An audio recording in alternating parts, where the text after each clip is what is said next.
Today I'm going to tell you about one of the number one tricks of the devil and the Bible verse that we have to remember every single day to combat that trick.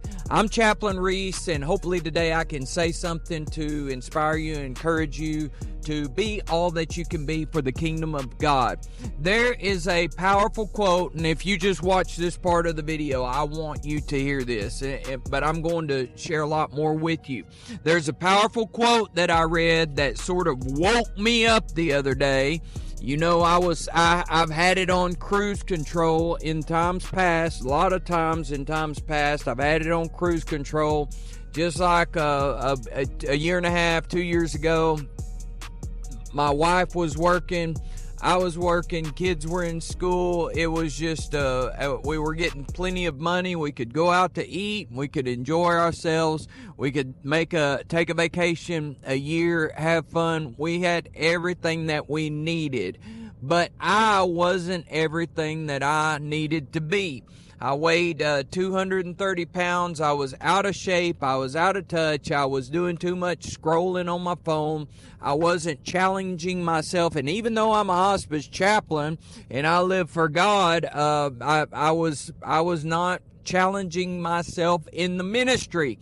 And to be honest with you, making this video is a part of that, and that's why I've been trying to make more videos, is to encourage other men my age. But here's the quote.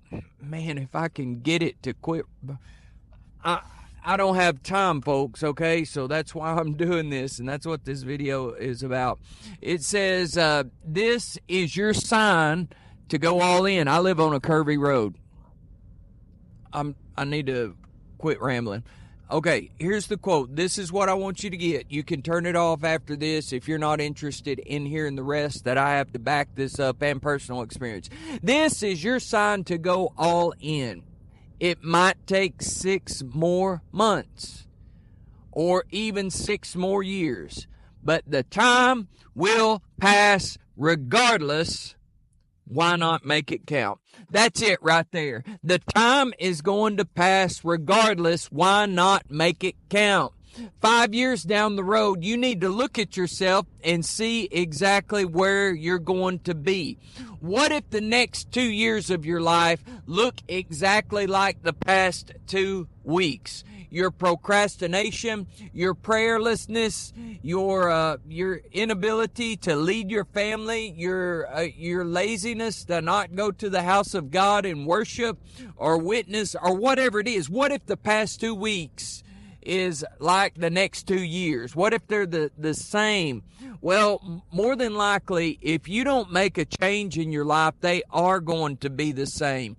The saying says, nothing changes if nothing changes. What I'm trying to tell you is that when my wife had the twins and I realized that I had 2 more mouths to feed, that my wife wasn't going to be working anymore, and also that whenever those twins are 17 and 18 years old, I'm going to be in my early 60s. So it was a wake-up call for me that time is going to pass and that Chaplain Reese needs to make some changes in his life. Here's the verse that I told you that I was going to share with you, that the devil made me forget, that the flesh made me forget. I'm not one of those guys that blames everything on the devil, because I know a lot is my fault. It says, redeeming the time because the days are evil. That word redeem means to buy back or to take full advantage of it. And that's exactly what we must do. The days are evil. The time is passing. So don't waste your time being frustrated. Don't waste your time being angry. Don't waste your time scrolling. Don't waste your time just chasing something to give you instant gratification, because that is what the world is about right now in 2025. But I want you to take a look at your life and say, what can I do today? And I've talked about this a lot, folks. At the beginning of the year, the twins were born. They were here. I realized that I needed to make some changes. I'd already started making some changes. So I wrote down in this book right here some things that I needed to change in my life. And they meant absolutely nothing except for that point in time. But they mean something every time that I read them.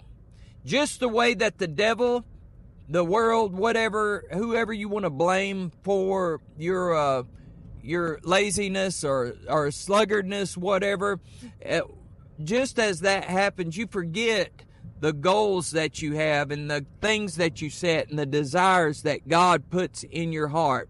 That's why it's important, number one, to write them down. That's what I did. But number two, to try to read them every single day, multiple times a day. And not only that, but also write down an action plan of things that you need to do every single day. Number one, you need to get up in the morning and pray. Number two, you need to read your Bible every day. Number three, you need to exercise every day. Number four, you need to look at your finances and see where your finances are. Number five, not the least, but the second most important, you need to nurture your family every single day. And that's the four things: faith, family, finances, and finances, and I can't remember the other one right now, but there's four of them. There's four F's. Oh, fitness. So faith, family, fitness, and finances. You need to look at those things every single day. And I myself, I take a look at my life, and here's something I'm going to share with you. This is powerful.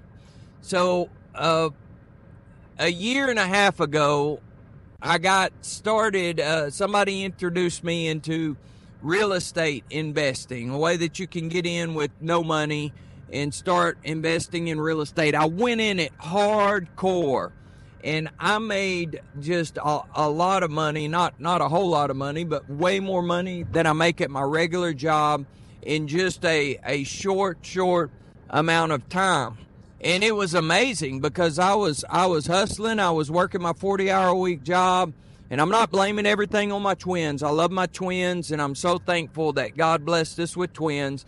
But after they were born, everything slowed down, and I quit. I didn't quit, but I was dabbling in real estate.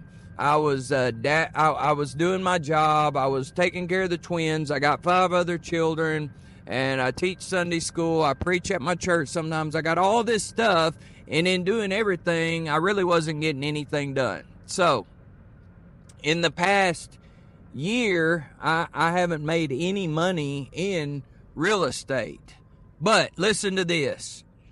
If I could have kept up with what I was doing in this past year with the real estate stuff, there's no doubt in my mind that I would have $100,000 like saved, or have $100,000 in real estate and physical cash money. But instead, I don't. I don't have hardly anything really. But that is the power of that quote that I read you, and it goes the same way with spiritual things. I'm talking about you want to be everything that you can be for God, but you're not going to get there living the way that you're living. It's going to take a different person. So you have to write those things down. And I know that there's going to be days, and I know that you may not want to write them down because you're afraid that you're going to fail God and fail yourself. But write them down and push toward them every day and do something every single day. And I'm just like you. I'm nobody special. But recently, I've lost 40 pounds and I feel great. I've been working out and exercising every day, and it makes me feel great. I've been reading my Bible or listening to the Bible every single day, and it makes me feel great. I've been praying every single day. It makes me feel great. All of these things, and they're just small things, and sometimes I can't do as much as I want to. But if you write them down and you do them every single day, 6 months from now, you're going to be way further down the road than you would be if you didn't. In fact, if you don't, you're going to keep going backwards. You're going to keep making excuses. You're going to keep giving yourself grace, and you're never going to grow. But God's plan is for you to grow. So what I want you to do is I want you to take out a notebook piece of notebook paper, or get you a little book like this. I think I paid $1 something for this at Walmart. And I want you to write this quote down. This is your sign to go all in. It might take 6 more months or even 6 more years, but the time will pass regardless. Why not make it count? And then I want you to think about the 4 areas of your life that I just talked about. Your faith. And I want you to write some things down that you would like to see come to pass. Number 2, your family. Write some goals down for your family. Some things that you would like to see come to pass in your family. Number 3, your fitness. Even if it's just walking every single day, then it's going to make a difference in your life. I'm not telling you to get out there and get a gym membership and spend an hour every day pumping iron in the gym. And then number 4, your finances. Look at where your finances is going. With us having 7 children, and ours is a wreck, and it's really hard to keep a budget because we've constantly got things coming up. My children right now, I mean, they are going to church camps, youth camps, and they have like 4 or 5 that they're going to. They've already been to Granite City. They've been to Russellville. They're like in Sapulpa, Oklahoma right now, and I think they've got a couple more. And there's some kid in the church, and my daughter's boyfriend, and we've been paying for their church camps too. So money's just go, and so it's hard. That's all I'm saying. I'm not saying that patting myself on the back or complaining about this, because I'm so glad that they're going to church camp, youth camp. I'm glad that they want to go, but I'm saying that it's hard to track your money. It's hard to make money, and these things are going to be hard. But if you take the time, if you take the effort, then you will see some things come to pass, because the time is going to pass anyway. So I want to ask you today, what little changes can you make to your life today that will make a big difference in 6 months or 6 years? If you looked at the past 2 weeks, those 4 areas of your life, what do they look like? And what if the next 2 years was the same way? What would it look like then? I want to encourage you today to make some changes. I love y'all and appreciate you. I hope everyone has a wonderful day, wonderful week. Let me know if you need anything. God bless.